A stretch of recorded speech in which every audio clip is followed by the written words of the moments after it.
Okay, so now this is video 2 of the gang stalking in San Diego, gang stalking in San Diego, gang stalking to wooded areas video series videos. This is video number 2, and I'm going to pick up directly where I left off at the end of video 1.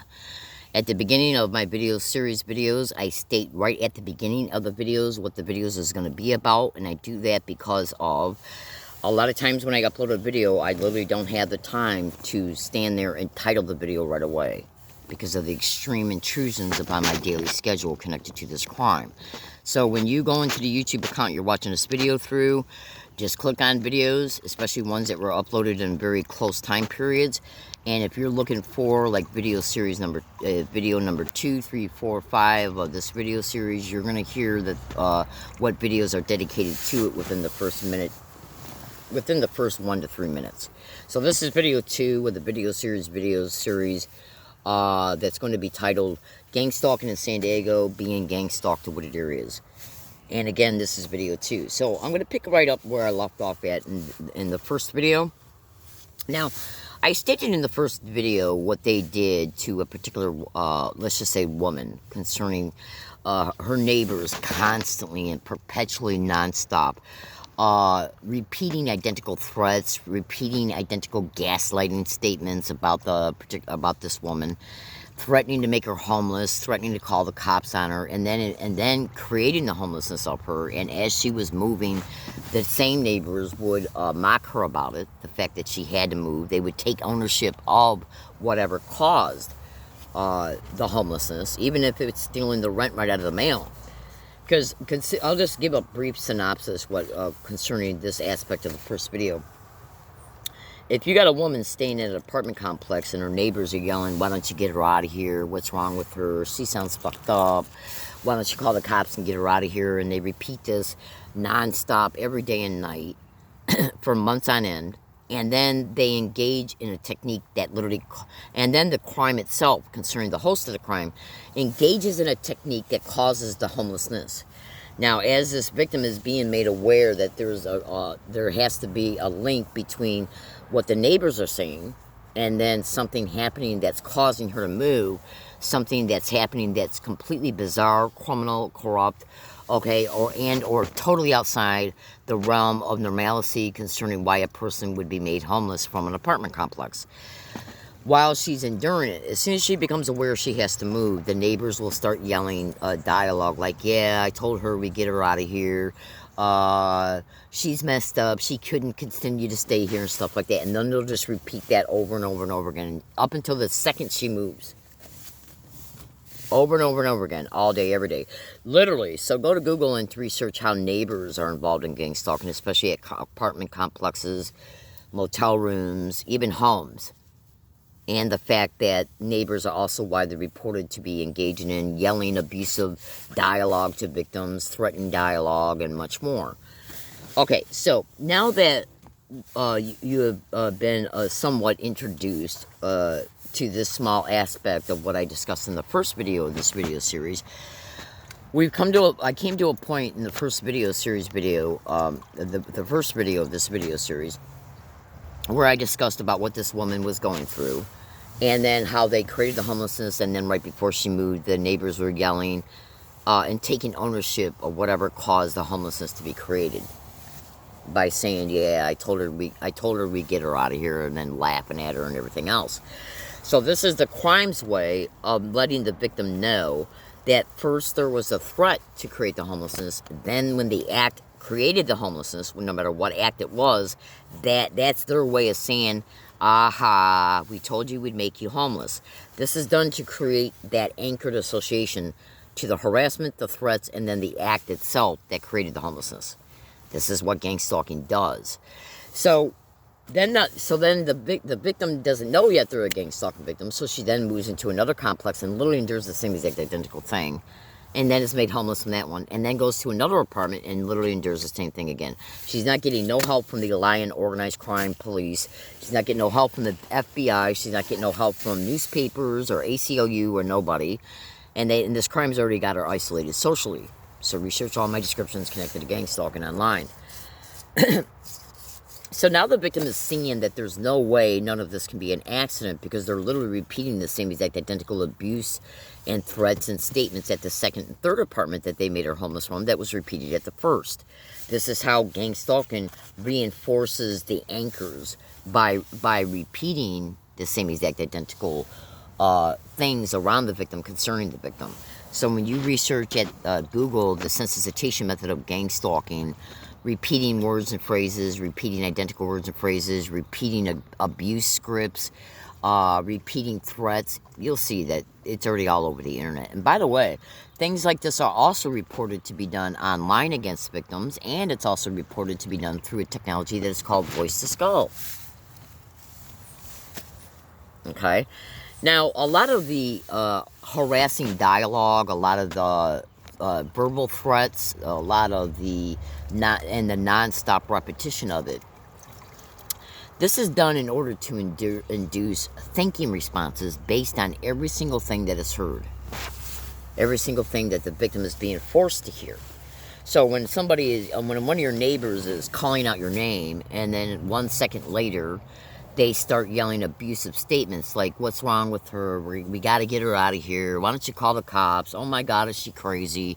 Blah, blah, blah, blah, blah." And then they threaten, and then they just repeat the same exact identical shit non-stop, even up to a year. And then when they create the homelessness of her, which is, even if it's done through a private mean, like stealing the rent through the mail, the neighbors will be told to say certain things in order to convey the message that the theft of the rent through the mail was connected to them, because it actually was.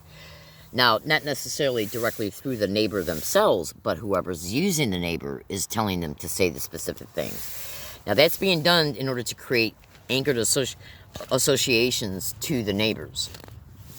The neighbors were used in order to induce thinking responses and emotional responses based on what the victim was forced to hear endlessly every day.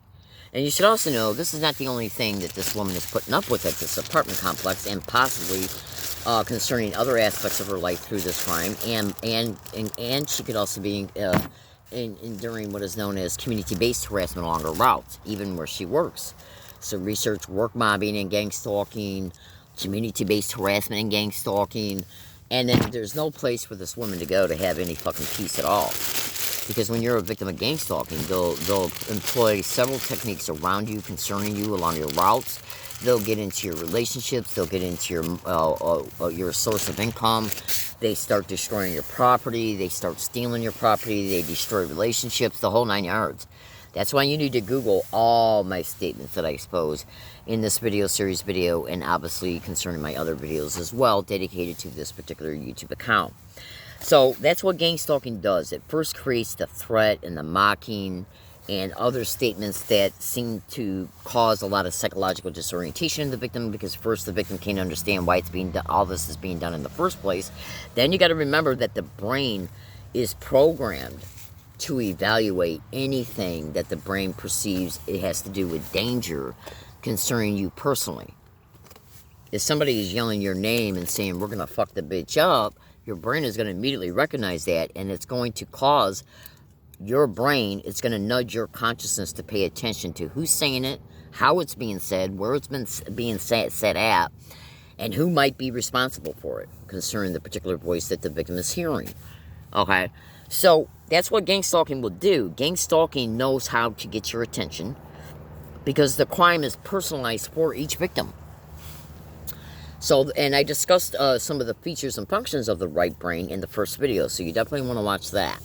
Now, so, after they do this to the same victim at 3-4 separate apartment complexes, including before the victim even discovers online that what they're enduring is called gang stalking, once you discover it online, you're able to get online and do a lot of research, and therefore you're able to make a lot more sense about what's going on concerning this crime, why neighbors are being used, who's implicated in hosting it, what not to do, like run to the police, and so on and so forth. Because the police ain't nothing but lying whores when it comes to this crime. That's all they are, and it's all they'll ever be, period.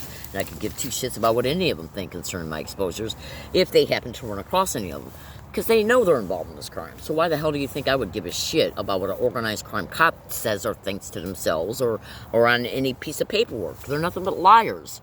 Literally, when it comes to gang stalking, police are nothing but pure, thorough liars. End of story. So we're dealing with the victim who does not know yet that what they're enduring is called gang stalking. And so their brain is constantly looking for solutions, because that's what the brain does when the brain perceives that anything to do with their safety, and money is connected to your safety, absolutely. Without money, you can't survive. All right? Shelter is connected to your safety. Having people to depend on when you're down on your luck is connected to safety. Well, they will even let you know that destruction of your relationships is because of this crime. And trust me when I can say they can do it cleverly. Oh, absolutely. So you see, the goal of this was, when this woman was gang stalked to each apartment and then made homeless from each apartment, the same woman was forced to endure the same exact identical techniques at each apartment. That's that's one of the main ways that they let the victim know that it doesn't matter where you go to live, you're not going to be able to live there. Because we're going to do to you the same thing we did to you at the first apartment. You move to a second one, we're going to do the same identical thing to you at this one. You move from that one to the next one, they do the same exact identical thing in that one. So you should research how neighbors can be brought on board in gang stalking. You can also research how they will rent apartments next to victims. Okay? So after they made the victim homeless, let's just say from 3 apartments in one state, the victims, including before the victim becomes aware that what they're enduring is called gang stalking, the victim will start to put it together in their mind, especially if they're also being subject to identical techniques of any kind along their routes and or where they work. Okay, hold on. Including everywhere they go. That's literally how bad gang stalking is. So research community-based stalking and gang stalking and how the community is used against the victim. And by the way, the main implicated host of this crime is, but not limited to, all alphabet agencies, all state, county, and local police, and fusion centers, and even the military is why they reported as well. Hold on. Oh, absolutely. Now, one of the main reasons why this woman was forced to suffer this, let's just say in 3 apartments, she suffered the same exact identical harassment, the same exact identical threats, and then they acted on the threats that created the homelessness. Identical to a T at each apartment. When the woman was enduring this day after day, night after night, for months on end, then when they created the homelessness, they took responsibility for that. All of this, every single day and night of this endless identical experience, what it did was it forced the brain to pay attention to it, because it was related to threats. It was related to not only threats, but it was also related to threatening the thinking processes of a human being. One thing that most human beings are not aware of is that your brain has got, just hear me out, because you're going to, trust me, when you stay with this video series, your jaw is going to drop. You got to remember, there are specific features and functions within all human beings' brains that are dedicated to survival. The limbic system, the amygdala, your right brain is massively dedicated to survival and making sure that your life is kept safe from any type of threat. But you should also know that many functions and features of the right brain and the left brain, but mostly the right, is also dedicated to defending the thinking processes, the personality, the self-image, and anything that might be going on in relationships or in your environment that's got to do with you personally concerning danger or threats, or anything that can threaten any aspect of your life that would then put you in danger. This is all processed in the right brain. Your right brain has been hardwired through evolution to itemize every single thing when the brain perceives that something's being done to attack, but not limited to, the self-image of the human being, the thinking processes of the human being, the personality of the human being, the finances of the human being, relationships in human beings, employment, and so on. Anything that threatens any of these things will cause the right brain to analyze it and stay focused on it until the right brain is no longer experiencing what is causing it to stay focused on it. Which is why there's so much abuse and extreme victimizations going on in gang stalking. Because they want to create brain and trained neural pathways from the limbic system to disassociated states, which is why trauma is occurring, rapes, gang rapes, thefts of all kinds, property destruction, and every single thing else that they do to the victim. This crime is about putting you in and keeping you in a victimized mindset. And it attacks every aspect of your being, your physical being, your biological systems, your neurological systems, your identity as a person, your personality, your self-image. It attacks everything purposely and specifically, because gang stalking, a huge aspect of this crime, is about psychological operations. No brain entrainment can take place without it. No brain entrainment can take place without it. This crime knows that the brain will analyze anything that it perceives to be a danger concerning these aforementioned descriptions: personality, self-image, the thinking processes of the victim, like their own personal thinking identity, like how they think and feel about things, their self-image, and so on. And anything that the brain would recognize could be a threat to their well-being. And your finances are connected to your well-being. Try eating with no money. Try paying the rent with no money. Okay? Try keeping shoes on your feet and clothes on your back. Try paying bus fare without money. Okay? And they go after it all. Abso-fucking-lutely. And they will intentionally take responsibility every time that you suffer any act that they engage in. They will absolutely take responsibility of it. Now, hold on one second, because I want to rewind an audio file to a specific point, so I can play it for you in this particular video. It's only going to take a second here, so bear with me. This was played in the first video of this video series. Just give me just 1 second here. It's going to take about another... Alright. Now, hold on.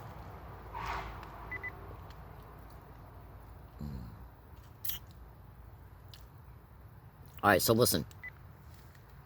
The energy grid inside of a home, using a target, they use the information acquired by the manipulation of the energy grid, the smart meter info, etc., to determine the activities, the composition habits of the victim. But all that goes back to the mapping of the brain of the victim. They're using physical and psychological trauma. This is very important. Okay, they're using physical trauma and psychological trauma to map out and reverse engineer the sensory and neural pathways of the victim's brain and central nervous system. So constant, torture to map out trauma to the victim's anatomy, to map out each region of the victim's anatomy. Give me an example of torture. Directed energy torture, can begin to modulate the stream of energy, targeting the cerebral cortex, causing your skin to burn. Well, your skin is not really burning, but the sensation is just as real. Okay? Or, they can cause, other forms of pain, pulsating pain to the head and ears. They can basically, by simple modulation of the stream, the phase, frequency, and amplitude of this bidirectional stream of energy, they can target any region, any organ of the human anatomy, because the human anatomy is a vibratory organism. Each area, each region, each organ has its own vibration. Yes, I understand. Right. Can they not also induce in that individual severe states of anxiety, depression, elation, whatever they want? They can play with that person and make them feel like they're having a nervous breakdown, I would think. That can cause them to have one. All of that is part of their tactics designed to use trauma, physical and psychological trauma, to map out the sensory and neural pathways of the victim's brain and central nervous system, because they're trying to achieve one thing, essentially.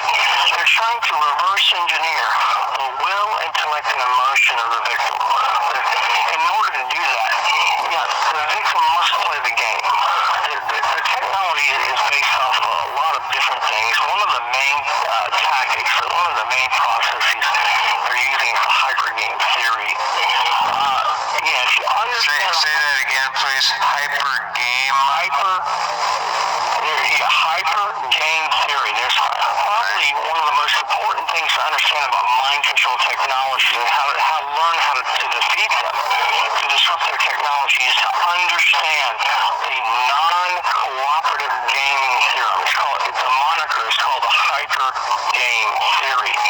Basically, hypergame theory is essentially two models combined into one. It's game theory applied to decision tree modeling.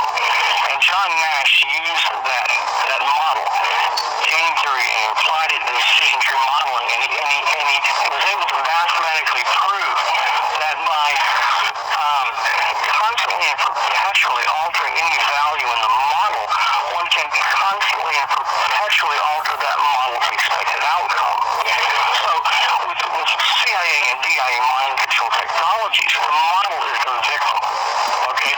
So by constantly and perpetually altering any value in the daily activities, daily life, finances, health and well-being, etc., the victim, they can constantly and perpetually alter the outcome of the daily life, daily activities, etc. of the victim, forcing the victim into an endless series of counter moves, forced adjustments, each day trying to function and survive. This is very important, because each counter move, each forced adjustment the victim makes trying to function and survive the trauma is an evoked potential. It's a synaptic response in the victim's brain, which can be remotely measured by the supercomputer and integrated back into RNN data. So, hyper game theory, they're using even the tactics, the organized stalking, we'll get into that in just a second, is based on this model known as the hyper game theory. So basically what the system is designed to do, and there are a lot of things that they're doing, basically it's understand that there are key words involved that help the person understand how the technology is being deployed against them. And it's a fabricated and falsified stream of energy. It contains data, okay? And any set of brainwaves can be remotely captured from the victim and then constantly, held and perpetually replayed in the victim's brain. So what they're doing is they're using the victim's own memories against the victim. Captures a set of brainwaves from you, okay, memories, emotions, sensations. It captures that, and then it injects it repeatedly. The technology is designed, the supercomputer is designed, is programmed to remotely capture random bits of your senses, and then to inject, to first fabricate stories and mental suggestions. These are called thought-triggered attacks at speed of light, to fabricate these mental suggestions, injected back into the subconscious of the victim, to interrogate the victim, to mentally interrogate the victim, to harass, to distract, to torture the victim into submission to the system's influence. So it's all a deadly game of deception and manipulation. So here's an example of that. If you're threatening to make someone homeless by repeating, calling out that victim's name. You got a woman in an apartment complex. She's got neighbors on all sides of her. And let's say 5 neighbors are around her, renting apartments directly adjacent to her and around her. And at least 3 of these families are constantly yelling her name and then yelling statements like, she's got to get out of here. She sounds fucked up. Why don't you call the cops and get her out of here? She can't stay here. Over and over and over again. Every time this woman hears this, the right brain is absorbing it because the right brain is dedicated to what's going on around you concerning threat assessment and other functions. So the brain is going to analyze what is being heard. As soon as they call out her name, the brain is going to acknowledge it, and it's going to be aroused to pay attention to anything else that's said once the name is heard. Research how gang stalking will call out victims' names. Now, after they call out the victims' names, they'll say those types of things. She can't stay here. Why don't you call the cops and get her out of here? She sounds fucked up. So on and so forth. Now, so once they say her name, that's the attention getter. That way, the right brain acknowledges it because the right brain is responsible for threat assessment. Anything to do with any type of threat that's going on around you that could be a danger to you, gang stalking personalizes it by calling out your name specifically. That's done to get your attention. The right brain's attention is grabbed, and then the threats are stated. Then they follow through on the threats and literally make the victim homeless, no matter what scenario is used to make the victim homeless. Then as the victim is preparing to move, the same neighbors will be used to make statements like, aha, I told you we'd get her out of here. Aha, I told her she'd have to move. Aha, the bitch ain't staying here no more. And they'll endlessly repeat this until the victim moves.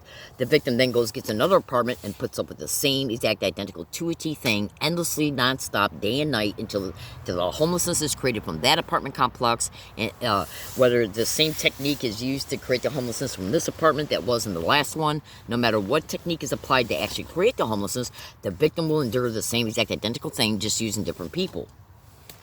The victim then goes to get a third apartment. Same thing happens. From the second that victim opens up that door and stays in it the first night up until the day she moves, the same exact identical thing will be played out, just using different people. But the same exact identical words and phrases will be stated. Research the sensitization method of gang stalking, dark neurolinguistic programming, which is usually threats, neurolinguistic programming, which means that they can program your thinking through language based on what is said. What is said is threats, dark in nature. Dark neurolinguistic programming. So then the victim, when they're experiencing this nonstop sadistic shit every day, and then the perpetrators will take responsibility for the creation of the homelessness, because once she's been told she's got to move, she'll literally hear the neighbors say, "Aha, I told you we get her out of here," and blah blah blah, every day nonstop until the second she fucking leaves that apartment complex for good. And then the same thing's repeated at the next two apartments in the same exact identical way, just using different people. The same words and phrases will be said, the same or different acts will then be used, okay, to create the homelessness, and then the mocking about it before she actually leaves. Now, what is happening here is when she's enduring all this, because it's constant, it's endless, you should also know that they can use technology on you too, like voice to skull, to convey these types of threats, okay? Usually they'll first start it with people, and then they'll start using the voice of skull on you, okay, to trick you into thinking that it's your neighbors, when it's actually now they switched over to voice of skull and or holosonics or ELF broadcasting, or a mixture of neighbors and the tech, okay?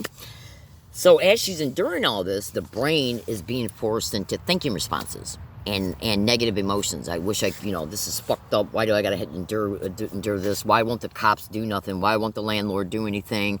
I keep getting my apartment broken into. Things keep getting stolen or damaged, and so on and so forth. So as the victim is enduring all this, they're also trying to do things in order to counteract it, so it's not so devastating on their peace of mind, their well-being, and their sense of safety. Every time a person who's enduring anything like this or anything else done to through gang stalking crimes, the brain has a response. Now, the victim is being remotely neurally monitored when all this is going on, so that the brain can be mapped so that all of the responses, the thinking responses, the emotional responses, the brain states that are excited, can be mapped as they're processing the response of everything and anything they're enduring. Now, that's why the identical threats and abuse are yelled, because they were created to an original associated event at the first apartment, and then a very bad thing happened that was associated to the threats the victim was forced to hear every day. While all these threats and bad things were going on, thinking responses and emotional responses were induced. Since the brain was forced to hear the same exact identical threats, the same exact identical statements, the same exact identical end results, the brain is becoming brain entrained auditorily. Now, when you create a brain entrained pathway to an association, especially when it comes to something that's life-threatening, your life is being threatened if you're made homeless. Your finances are being threatened because you now end up having to spend money that you would not have had to spend otherwise. Your sense of safety is now threatened because once you're homeless, you no longer have a front door to protect you. Gang stalking knows all of this. Then when they make you homeless and you go to a wooded area, they start threatening to have you arrested and engaging in periodic assaults. Then eventually engaging in an arrest. Now that's going to be discussed in-depthly in the third video dedicated to this video series. And so it's when you go back and you listen to the audio that I just played, you're going to start to see how all this comes together. When you watch the first video, the second video, then you watch the third, the fourth, the fifth, you're going to see the construct of what's being done to this particular victim. So you can therefore see how it's done, the motive for it, and then how they monopolize on that motive once the motive is achieved. My name is Leslie Williams. I make these videos to inform, to expose truth, so you can see this sick, satanic, depraved mentality of these filthy, wild, mass-murdering, raping, gang-raping, satanic, depraved psychopaths who host this crime. And that's all they are at the end of the day. They're nothing but depraved psychos, okay? Completely criminally insane people. They are involved in every form of human trafficking that you can think of, and forms that you're not even aware of. Okay, absolutely. So when you go back and you listen to the audio segment that I just played, and then you synthesize it, you cross-reference his descriptions to my descriptions, you're gonna see then why his descriptions are made. Because that's what gang stalking does. It's got to make the victim feel threatened in order to keep that brain entrained brain wave. The brain entrainment is a brain wave. And the brain wave is connected to the limbic system, which is responsible for self-preservation, which is another reason why they create all the threats and victimizations. It's also, the brain wave can also be attached to disassociated states, like just in case the woman was raped in her apartment by and through this crime, and then even mocked about it, including after it happened. Okay? So this crime is about creating brain entrainment to the limbic system, to disassociated states, to the right hemisphere, which is your unconscious awareness. That's what all the threats and victimizations are about. That's why all the threats and shits are being, and all of the other stimuli that eventually get attached to the continuation of the same exact identical threats are constantly said. Because they got to reinforce that brainwave, because that brainwave now has associations to it. Okay? And I'm going to get into extremely detailed discussions about that in video 3 and 4, so you can really... So, I mean, right now you're getting the steak being presented to you on a plate. When you see video number 3, 4, and 5, you're going to start chewing on that steak. And baby case, when you hear what I got to state and what I expose, your mouth is going to drop. And if you have any sense of civility in your mind, heart, and soul, you're going to definitely agree that the 6 satanic bitches who host this crime belong in a criminal insane asylum. Oh, absolutely. It's the only place they belong. Most people, including doctors, professors, scientists, and tens of thousands of people, are stating they deserve the death penalty. Absolutely. I personally believe they all belong in a criminal insane asylum. Oh, absolutely. I mean, come on. You know, and trust me when I say you will absolutely say the same thing to yourself with your whole heart and mind as you continue to say with this video series as you continue to say with this particular video series. Feel free to go into the YouTube account and watch any and all videos. And I will eventually start titling the ones who haven't been, and you will eventually be led to links and pasted links and additional complimentary and or evidences pertaining to what's discussed in each video within the descriptions. So you can kind of like go immediately to material that will also complement and or prove what's been exposed in that particular video. So my name is Leslie Williams. I made this video in San Diego, California on August 22nd, 2021. I am a target victim and activist of this crime. Please stay with this YouTube account. My Twitter handle is @HIGGINSGGGG. Neo Exposing Truth is the name of the account. I post stuff on Twitter every day. I gotta let you go. Thank you for listening. Everybody have a good day, and I will be making video series video 3 very soon. Have a good day. Bye-bye.